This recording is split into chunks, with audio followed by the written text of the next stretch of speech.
اللہ سے مانگا کرو. یہ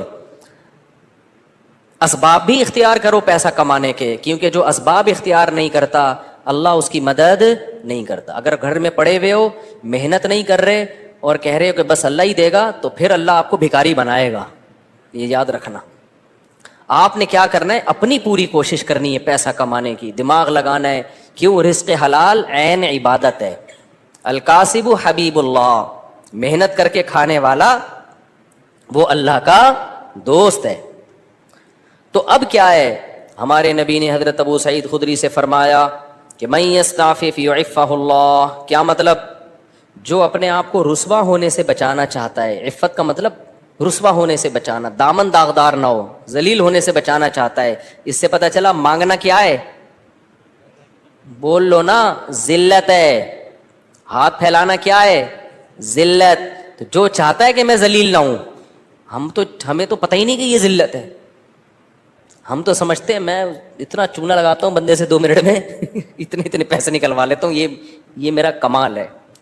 ایک چور کو پکڑا نا, کورٹ میں لے کر گئے, عدالت نے کہا یار تم نے اتنی خوبصورتی سے چوری کی, کسی کو پتہ ہی نہیں چلا. چور کہتا ہے شکریہ سر, آپ نے میری اتنی تعریف کی, اتنا زبردست چور ہوں میں. جج نے کہا کم بخت میں تیری تعریف نہیں کر رہا, تیری برائی کر رہا ہوں. تو نبی نے فرمایا من یستعفف یعفہ اللہ, جو اپنے آپ کو رسوا ہونے سے بچانا چاہتا ہے اللہ اسے رسوائی سے بچاتا ہے. اب سوال پیدا ہوتا ہے کہ رسوائی سے تو بچ جائیں گے, لیکن ٹینشن تو ہے نا, فاقے تو پڑ رہے ہیں, مصیبت تو ہے.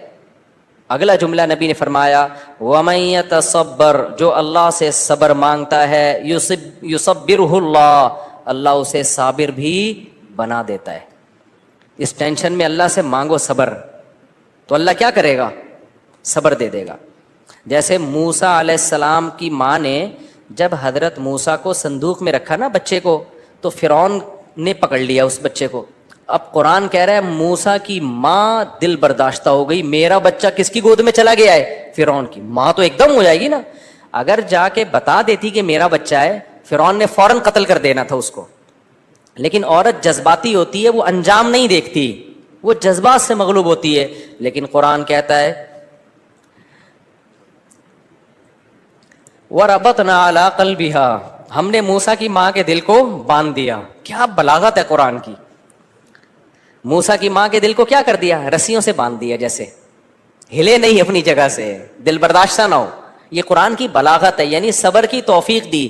اس صبر کی توفیق کو بیان کرنے کے لیے قرآن کیا کہتا ہے, موسیٰ کی ماں کو کے دل کو ہم نے رسی سے کیا کر دیا, ایسے کس کے باندھ دیا, ہلے نہیں بھائی.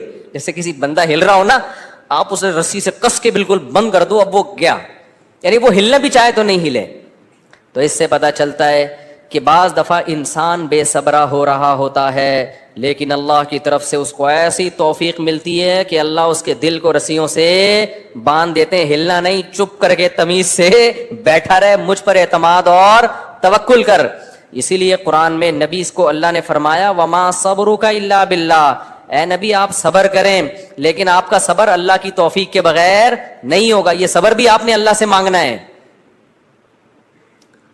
تو نبی نے فرمایا جو صبر کرنا چاہتا ہے اللہ اس کو صبر کی توفیق دیتا ہے.